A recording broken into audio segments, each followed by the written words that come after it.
Welcome to episode 13 of Hear Her Story. My name is Allison Graylis, and I'm president of the Women in Manufacturing Association and Education Foundation. I'm thrilled to sit down virtually with our guest for today, Lisa Skidmore. Lisa is the Senior Director of Advanced Quality Engineering at GE Appliances, a Haier company. Lisa is also a member of Women in Manufacturing Association's National Board of Directors and is a longtime member of our Women in Manufacturing Kentucky chapter. Welcome, Lisa. Thank you, Allison, for inviting me here on the Hear Her Story podcast. I am very honored to be the 13th episode. Excellent. Well, we're thrilled to have you on as a guest today and really excited to hear your story about your manufacturing career journey and as well have you lend expertise and guidance to our listeners. So thrilled to have you here for a conversation. So before we get started into kind of your current manufacturing career and current role, I think it's always nice to step back and learn a little bit about you, personally, where you grew up, what your family was like, what your early interests were, and those things obviously impacted where you ended up professionally present day. I am a native of Louisville, Kentucky. I was born and raised here, and I come from a large family. I have 5 siblings, so we were the Brady Bunch, 3 boys, 3 girls. I attended the University of Louisville Speed School, and that's where I got my engineering degrees. And I did my bachelor's and master's there. And then I also attended the university, Bellarmine University, for my MBA. I've been married for 28 years. I have 2 daughters that are 18 and 13. Prior to my children, I moved around to several different areas. Since I've had them, I've kind of stayed planted here in Louisville, Kentucky, getting my family raised. And now my family, my oldest daughter is getting ready to move off to college. I love that you akin your family to the Brady Bunch. 3 girls, 3 boys. So well, we were actually born boy, girl, boy, girl, boy, girl. And we have the Brady Bunch picture with my parents in it that we had made growing up. That is fun. I only grew up with 2 siblings, and I always dreamt of having some type of big family like that, that I would see on the television. I'm sure it was filled with lots of hijinks and fun, and also probably, interesting as you had you and your peers, as you figured out what you all wanted to do educationally. You said you went to, what kind of school was it? Which positioned you for engineering? So it was University of Louisville, and they called it Speed Scientific School. So when you hear people in Louisville refer to it from the engineering standpoint, they always say Speed School. And people understand you were typically an engineering major. And then after I got both of those degrees, I decided I was going to go ahead and work on my MBA also.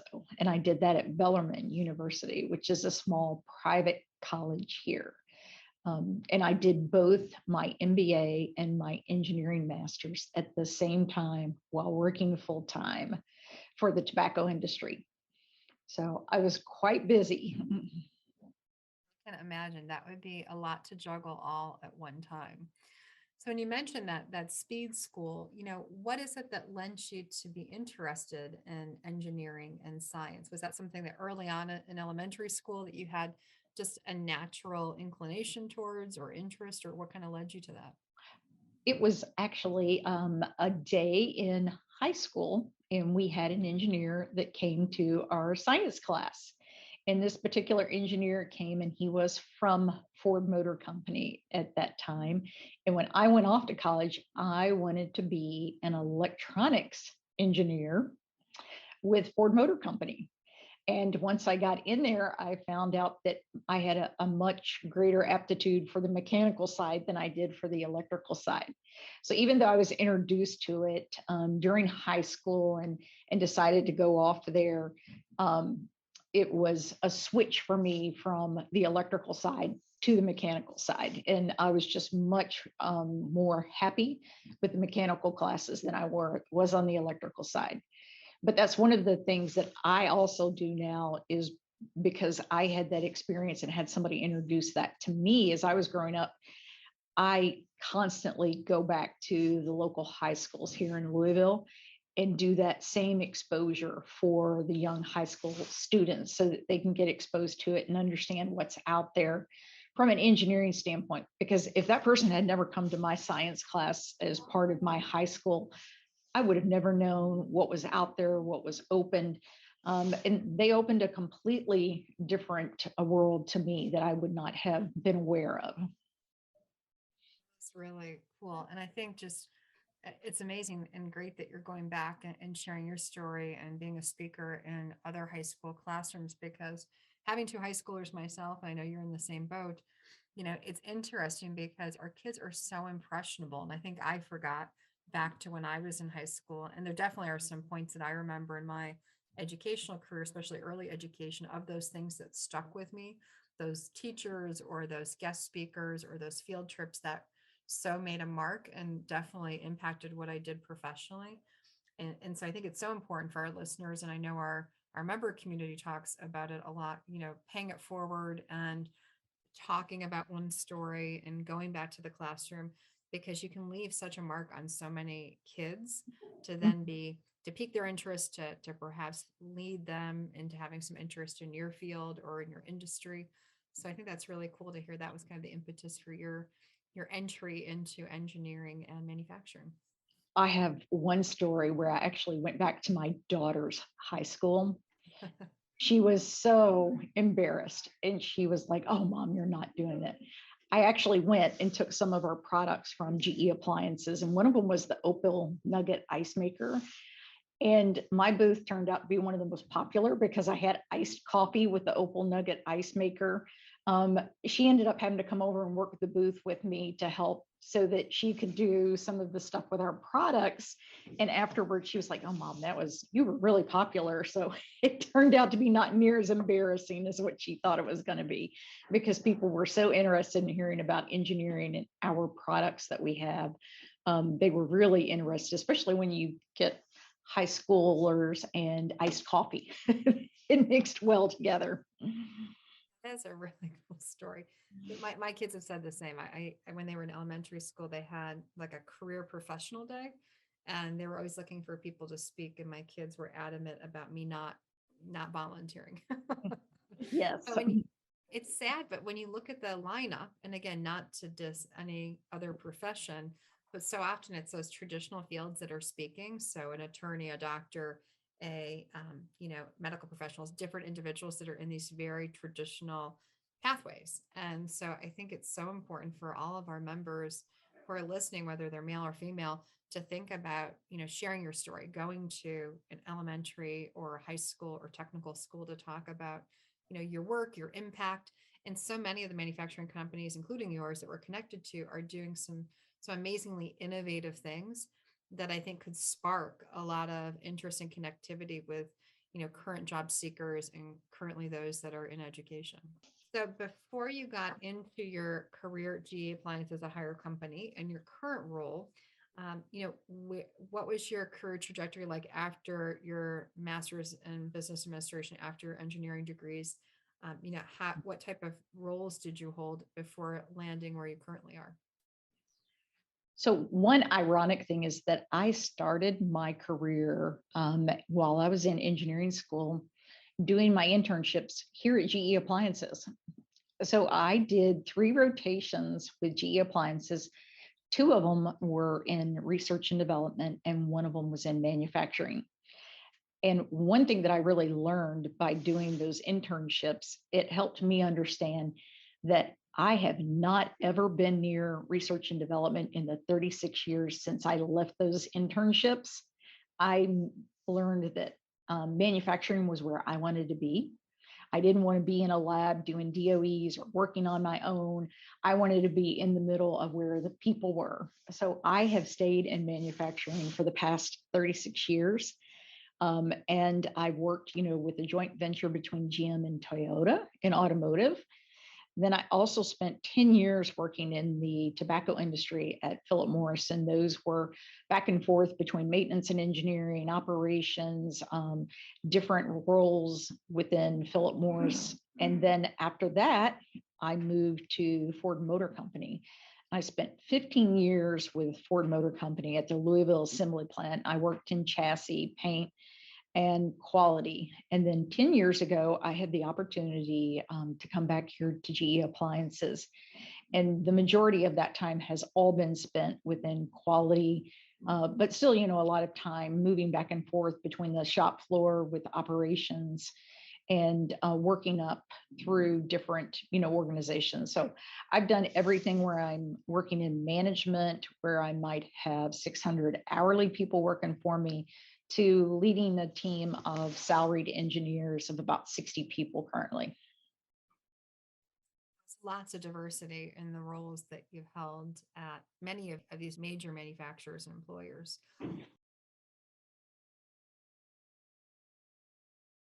Are you feeling inspired by our guest manufacturing journey? Elevate your own path to success by enrolling in an education program produced by the Women in Manufacturing Education Foundation. The WIMEF creates opportunities for you to collaborate, network, learn, and grow through our programs, which are built for individuals from all areas of manufacturing, from production floor leaders to the C-suite. Graduates gain actionable insights and competencies needed to grow in the manufacturing space.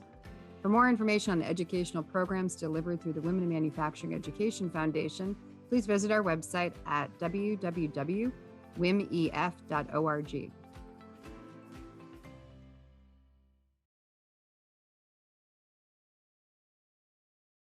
So in their role of leading quality and as a senior director of advanced quality engineering, what does a day in the life look like? What are the types of things that you do in your current role?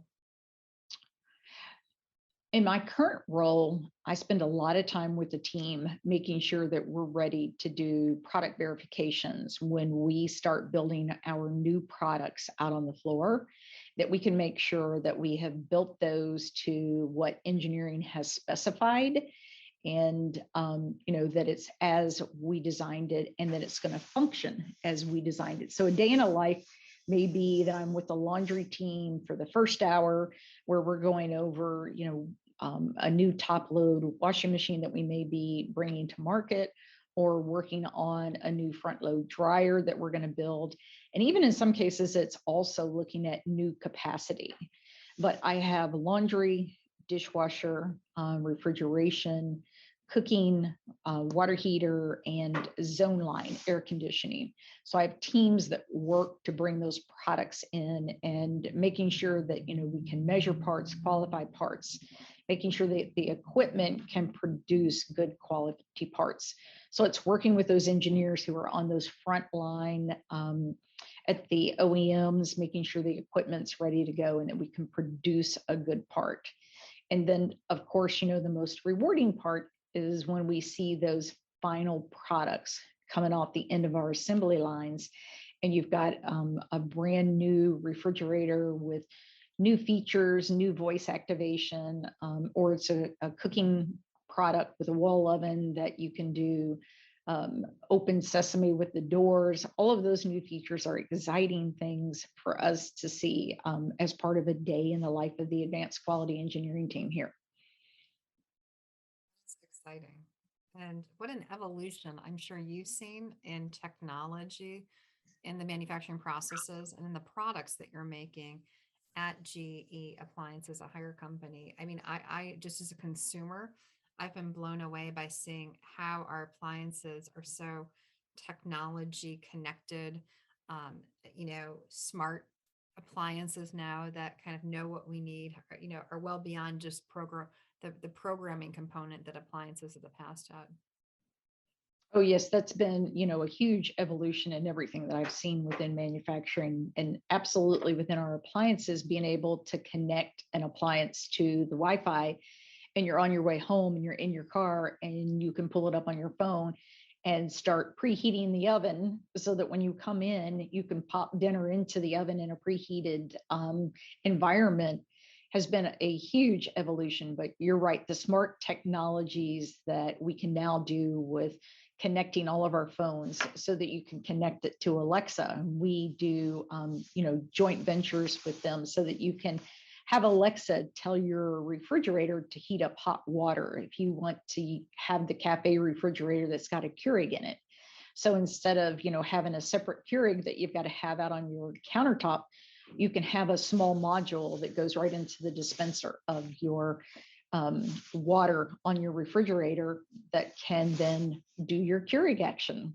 So the evolution and just seeing the technology that's out there and available, I love it. I love all of the new features. I love the exciting that we can do, all of the hands-free and telling the smart home appliances to do on their own, or either turning it on through your cell phone. Those are very exciting. And those are some of the things that my team, they work to make sure that if you've got a camera inside your oven, that that camera is functioning. It can handle some of the high temperatures that are coming. So those have all been nice, exciting things, using pre-programmed cook the turkey for Thanksgiving. So it makes it very difficult for someone like me who doesn't cook a whole lot to mess it up. That's really amazing where we've come. I mean, it's the progress that's happened just in the last decade has been huge with the automation, with the connectivity of now devices and our portable phones. I remember years ago, and you probably recollect as well. In my early career, I used to travel with a laptop, and it had no function until I was able to plug into where I needed to go, my hotel, plug it into one of those antiquated lines, and then I could be The powered up and dial-up actually doing modem. work. Yeah. And now I remember dreaming of the day thinking, wouldn't it be so cool if I could turn on my laptop and work while I'm on a plane or work while I'm sitting at the airport? And now, present day, it's like all of these things have come to fruition. And, now appliances that you can preheat while heading home. As you said, I haven't even heard of the Keurig functionality. That is very cool, eliminating waste or necessity for additional appliances when you can have all in one. That is very cool. Yes. Yeah, and we're doing a lot of the air fry features now, dehydration with our wall ovens, again, so that you can have that all-in-one type. So the new features that come with each year with the new products, it's amazing to me to see the technology and the evolution, and just what's so readily at our fingertips these days. I love it. Very exciting. So, you talked about one point in your career where you're juggling, full-time work, education, had lots on your plate. I'm sure you've overcome lots of challenges and things that were more difficult along your career trajectory. Is there any specific example or thing that comes to mind as you think about some challenges that you've overcome throughout your career? I think that, you hit challenges every day, and being receptive to saying yes. New positions are always something that can be scary and challenging for everyone. And one thing is, for some reason, I'm the type of person that whenever they give me that challenge, I'm not the person at first inclination to say, oh, no, I'm not ready for that, or I'm not comfortable with that. I'm the type to say, yes, here's what I'm willing to do. Here's where I feel like, I might have some weaknesses and need help.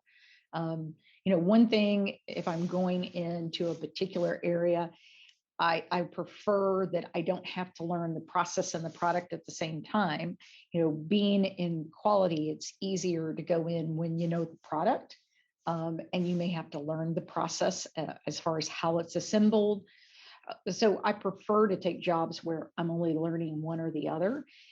But getting hit where you may not know something about the product or the process, which was a big risk for me when I was coming here to GE. I was leaving a job that I was the expert at to come here and understanding I was going to go back into that learning mode where I was then going to have to learn the products and learn the process at the same time. But I've always been receptive to that because I feel like, with the right team, with the right people, the resources, that you can get up to speed very quickly. So that's one challenge that I think I've faced in my career. And another challenge that I think that I learned from maybe 25 years ago. I had a particular associate that was working for me that there were some difficult, intense type situations, and I didn't necessarily agree with the way that HR was handling it. And I think at that point, I decided to move on from the role. And I did that because of another person.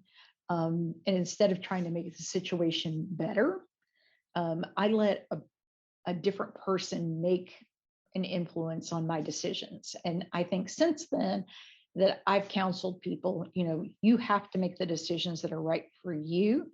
You can't let some of those outside influences have a negative impact on what you're going to do. Um, and I think that's something that I try to coach people on is what's right for you. That's what you need to stick with. And if you have a situation that you may not agree with the way that it's being handled, start asking yourself, how do I make this work? What do I need to do to make this work? Where can I change some of my behaviors to help make it more successful? And I think, asking those questions for me, even when it's a very difficult and frustrating situation, a lot of times I think that it's important for me to stop and say, how do I make the situation better? What can I do to make this, a successful situation for all involved? Instead of being, the type to maybe run to a new role and just leave that situation behind. And I think, I was too quick earlier in my career to just move on from some of those situations versus trying to figure out how to make it better and how to make it work. Tough when people are in situations where there's kind of a conflict with another associate or employee or peer or colleague, and it's difficult to navigate that, to have the courage to stay and to work through those issues, and be introspective on kind of how am I contributing or how can I control the situation. Much easier to jump ship and say, you know what, I'm going to try a new opportunity because I can't make this work. So I think there's courage both ways, but I think mindful that you look back retrospectively and say, there could have been opportunity for me to have made it work, or to look at some other opportunities to improve the situation. Yes, absolutely. So throughout your career, I'm sure you've had lots of mentors, sponsors, advocates who have assisted you and supported you along the way. As well, I'm sure you've had lots of mentees and individuals that you've coached throughout your career. Are there any that stick out to you as very successful or very impactful relationships? And if so, how have they impacted you professionally? I have had many mentors and mentees, and I would say that even from the mentor standpoint, I still have mentors that I can pick up the phone and call from my very first roles as I was getting into manufacturing, and ask them advice on handling particular situations. The one that I just talked about previously, that's something that probably could have done differently, is to rely on some of those more seasoned individuals to help give me some advice on how to handle the situation, instead of it keeping it all within myself until it kind of bubbled up and I was just ready to move on. Those mentors can help you navigate your career. They can help you navigate situations. And so, yes, I still have several that have gone back, to very early in my career, 30 plus years ago. I have one particular mentee relationship that in 2022, we will come up on a 20-year anniversary. We have been together since 2002. We've gone to different geographical areas within North America. We've left and gone to different companies. And now we're actually back together here at GE Appliances. And, this started out kind of as a manager, team member type relationship. that then evolved into that mentee type um, relationship. And as it's evolved over time, and we've gone on and taken different paths, different careers, different companies, it's led into that friendship type relationship where we are very close. We can still bounce things off of each other. We can ask each other how to handle situations. We can support each other, and in some cases, it can even lead to that sponsorship type relationship where if I'm able to sponsor her for particular roles and have an impact on that career, then that's something that I still put myself out there to do because I know that whatever role she goes into, she's going to be successful. Really special that you've had this 20-year anniversary with this person of kind of a mentee. Well, that's a changed relationship, right? It sounds as though, previously maybe, more direct report relationship or where you were a mentor, and now where it sounds like, you both are supporting one another mutually. Yes. So as you look at present day mentees and young professionals that maybe you're lending some guidance to, what are the common challenges you see some of these individuals facing, and what are some of the things that you're kind of advising them on or that seem to be frequent issues, if there are any? Yeah, I think, the pandemic is one that comes to mind is that, we're all facing things that are new for us that we're having to navigate through from the pandemic standpoint. How do you stay in touch with your team? How do you work with a team that you may be managing very remotely and across, in a virtual world? So those are a lot of things that I hear some discussions around, and how do you keep that personal connection? What can you do, as a leader to continue to work towards having that team that follows your vision as they're isolated from many different areas of the world. That isolation piece that comes with the pandemic is one thing that I think a lot of people have asked advice on. And how do they still stay connected to the work environment as they've been working from home, and kind of isolated from the rest of the workforce? So both, from an employee and from a leader, on how do you navigate some of those different things when you're in a manufacturing environment. In a lot of cases, you're here on site, but maybe half your team isn't and half your team is. So how do you keep that synergy between the whole team? And also, how do you keep some of those resentful feelings that come with the people who have to come on site all of the time from the ones who are able to work from home every day, and that you really don't want bringing more risk into your associates that are out on the shop floor? So the pandemic is one lately. And then also the retention and availability of people to fill roles. Kentucky leads the nation right now in the great resignation. So that's a particular challenge that is specific to our geographic region. But also our sites that are in South Carolina, Georgia, Alabama, they deal with having those resources available, as I think most people in manufacturing are dealing with. So there's just some other things that people are asking advice on. How do I keep and retain the people I have? How do I attract new talent out there to come fill the roles? Lots of challenges, especially some new ones that many of us have never faced before, such as the ones created by pandemic and the recent kind of resignation issues that we see with the large percentage of people leaving the workforce. In the past 10 years, more than 3,000 new apprenticeship programs have been established within U.S. manufacturing, representing 128% growth within the industry. This isn't surprising since registered apprenticeship programs give employers access to a diverse pool of talented potential employees. The Women in Manufacturing Association has partnered with Jobs for the Future to connect our members and their companies with a streamlined way of recruiting, retaining, and training women in manufacturing through their own registered apprenticeship programs. For more information on how to build your own registered apprenticeship program, please visit our website at womeninmanufacturing.org.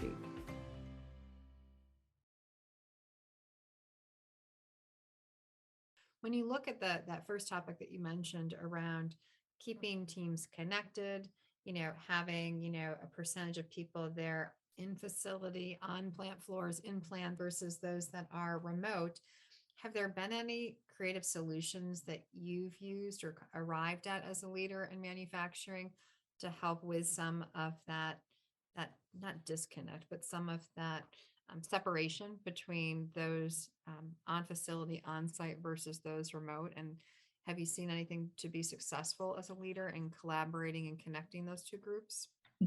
I think definitely spending more time reviewing your vision and strategy is one way, just keeping things in front of the whole team, doing that virtually.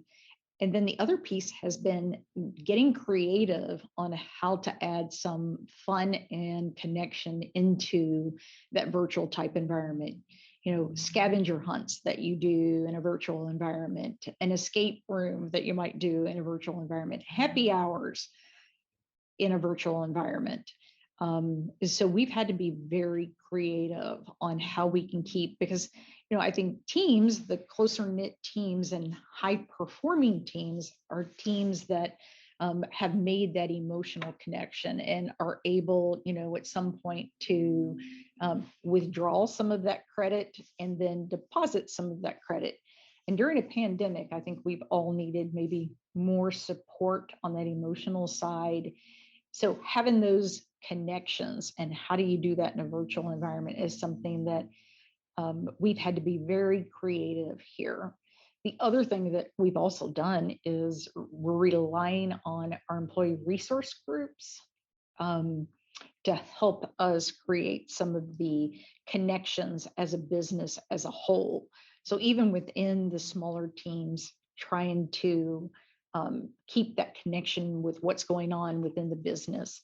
And the employee resource groups have been very good here at GE Appliances on helping us to bridge that gap and relying on them. But I don't think it's been Yeah. easy for anyone.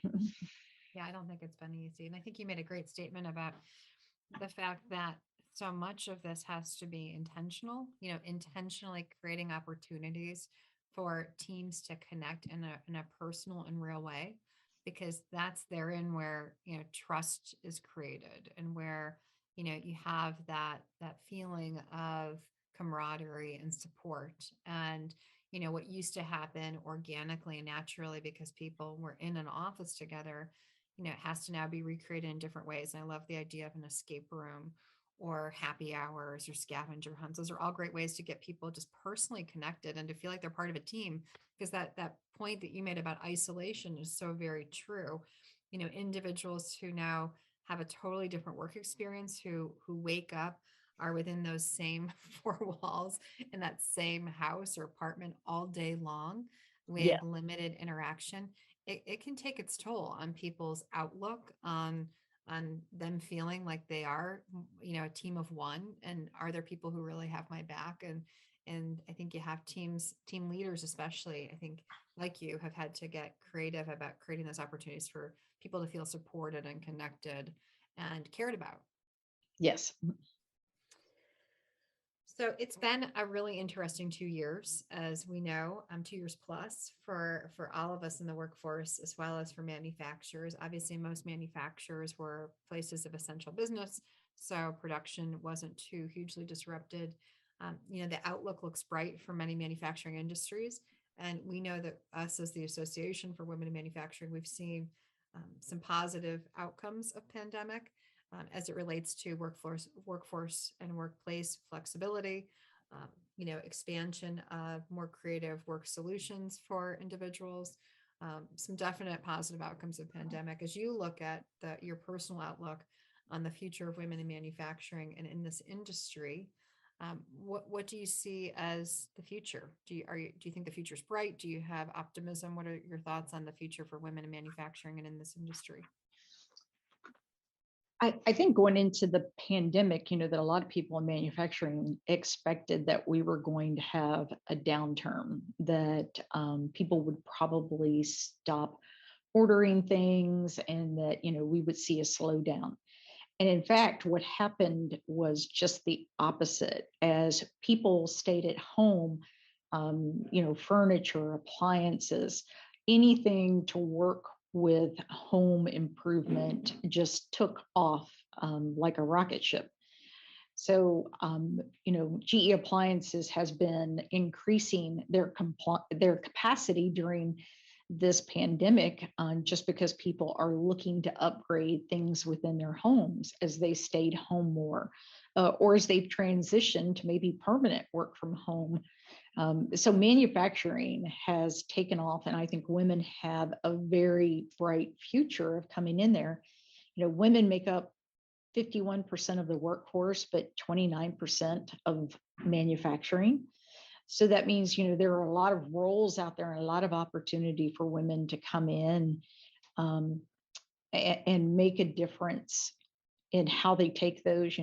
As a working mother, I think, it's allowed me to challenge maybe some of those past practices as a working mother. And I've worked to make things more flexible within manufacturing. So companies are more accepting and willing to do that. The other thing is that if you look at manufacturing, what roles are out there, there are numerous roles that can help lead women get to those executive level roles with excellent compensation and benefits. There's a wide variety of roles within manufacturing that can be either from an individual contributor, or if you decide that you want to go the management route and leading teams, there's the ability for women to come in and make a decision on a role that's the right fit for them and what they are looking to get out of their career. And even as their personal lives may change, I think that my career itself has had ups and downs, whereas my family's required more time, then maybe I've had to back off of certain things within my career. Or as I'm ready to move on to that next role and take that next challenge.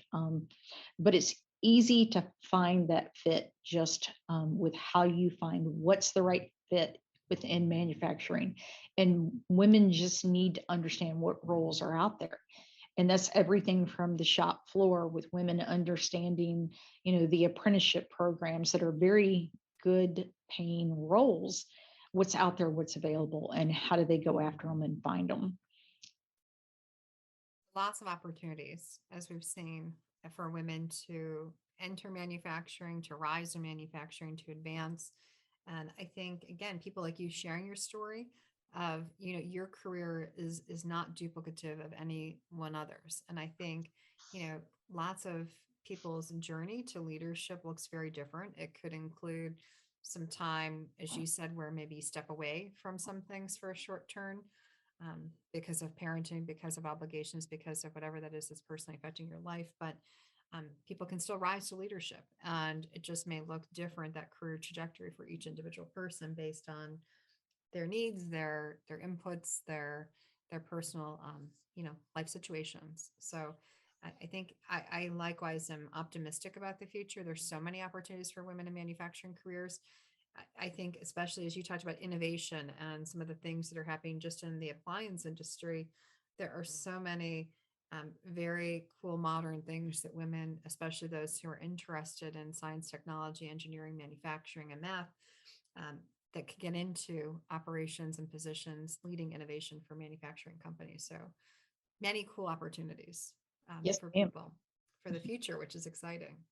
So we always like to close out our conversations on Hear Her Story with some rapid fire questions, some kind of your favorites to maybe recommend to other listeners and folks who are joining us today. So first, what is your favorite quote?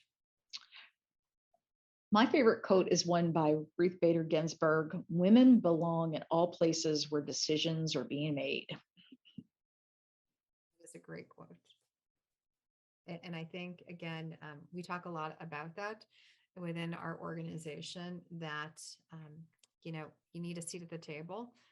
Otherwise, you could potentially be what's on the menu, which I know is Yeah. kind of a negative thought, but, you need to be represented, and women should be represented at all levels of decision making. So I think that's a great quote from Ruth Bader Ginsburg. So favorite authors? Are you a big reader? I Do am you a read? huge reader, podcast or reading, Audible, having even a paperback, a hardback. Some of them are Daniel Silva, Harlan Coben, Greg Iles, Michael Conley. Great. Are A those murder mystery mystery. writers or are those like same genre or similar genre? More the murder mystery. Some of them are spy type. Daniel Silva has, a particular person that he does. Greg Iles, he has a trilogy with Penn Cage that's The Natchez Burning, The Bone Tree, and Mississippi Burning. Um, but more murder mysteries, or even the John Grisham. I like those. I've read those forever. And then if I want to get something into comedy, Janet Ivanovich, the Stephanie Plum novels, or something that's a quick read that's more the funny, very lighthearted. Love it. I love mysteries as well. If you haven't read the Kellerman books, Faye Kellerman is excellent, and then I her have read hers husband. and I do like hers. I like hers too, and then her husband Jonathan Kellerman. They're both great series. Yes, I And do I like find hers.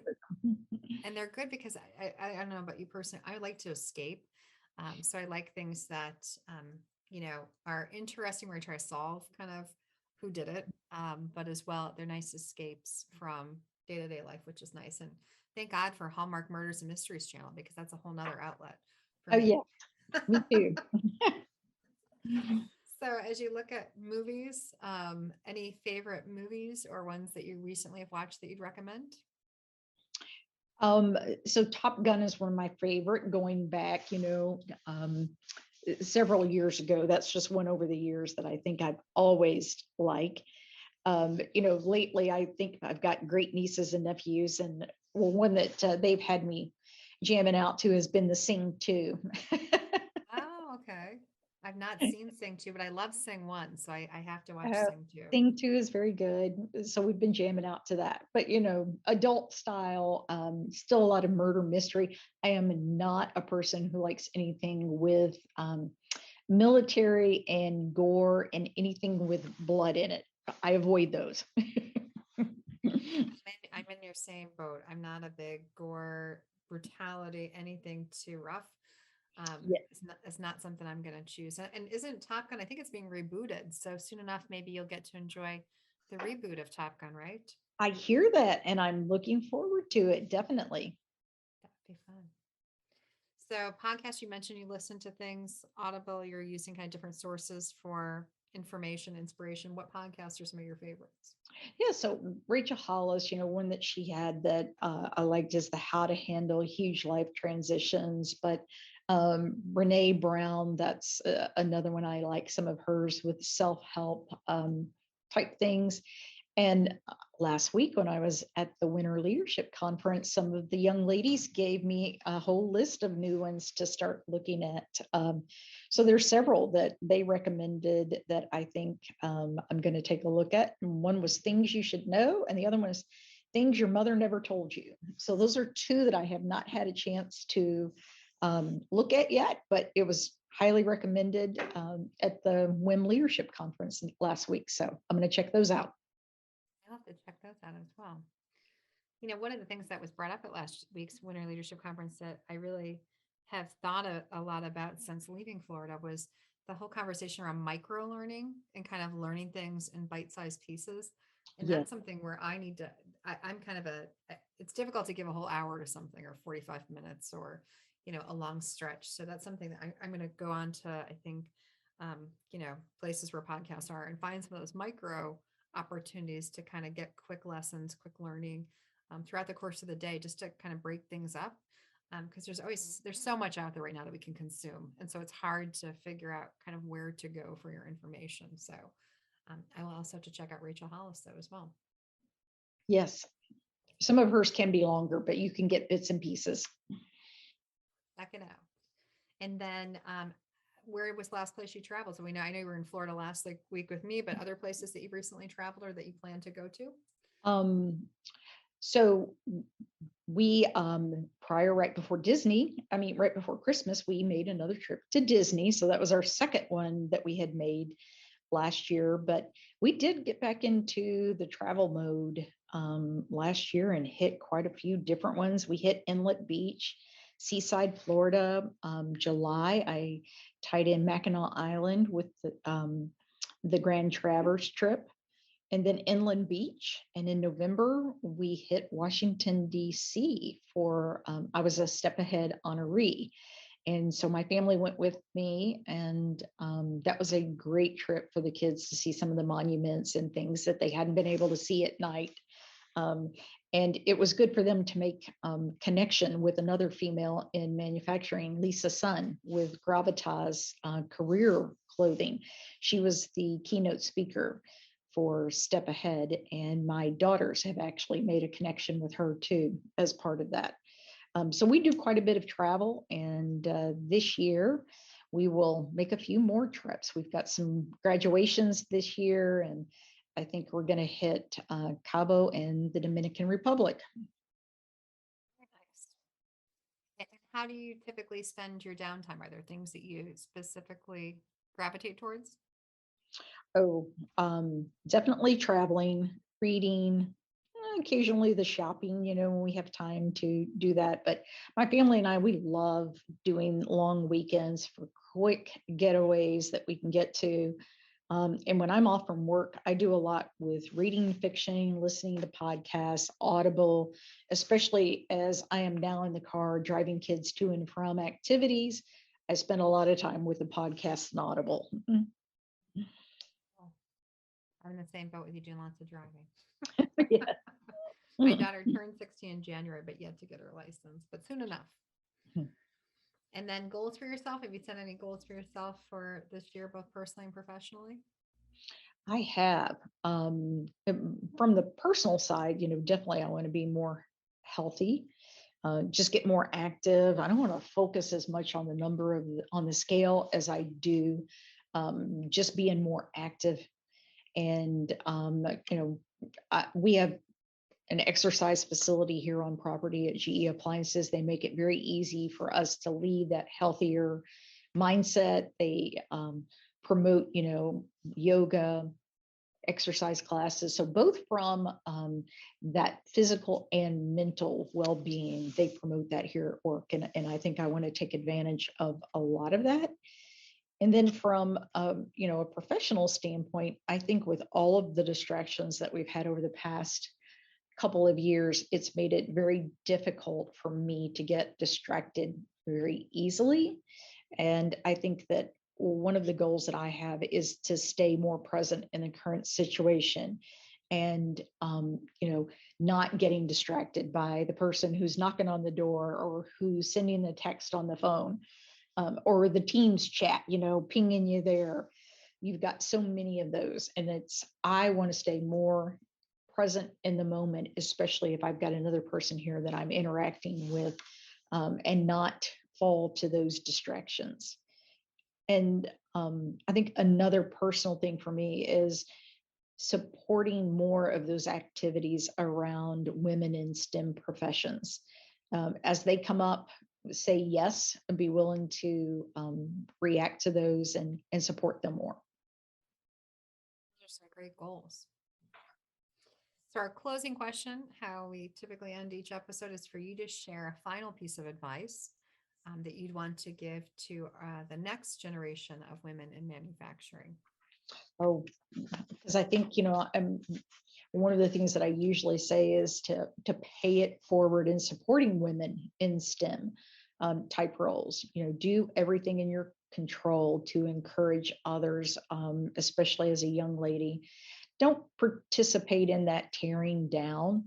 Be more lift each other up, and so that you can each educate yourselves how to go after and secure those roles for that person who wants to go to that next level. So I would say just support each other as women in STEM. Do everything you can to encourage others, and ensure that young ladies feel that they are supported and that they have every opportunity to thrive and advance in manufacturing. Excellent advice. Well, Lisa, it was such a pleasure to connect with you today. What a great conversation. Thanks for all of your support and leadership in this industry and with our organization. So, thanks for taking time to connect with us today and to share your story. Allison, thank you very much for allowing me to share my story. And I can't wait to see more episodes of Hear Her Story. It's been one of my favorite podcasts that I've been listening to. I have enjoyed, listening to Shamika and Lynn and some of the other ladies that are out there, Misty. I just think it's ironic that, 13 is one of my numbers and I'm your 13th episode. So I appreciate the opportunity today. Thank you. Thank you for listening to Hear Her Story, a podcast produced by the Women in Manufacturing Association. Be sure to share, review, and subscribe to Hear Her Story on Apple, Google, Spotify, or wherever you like to listen.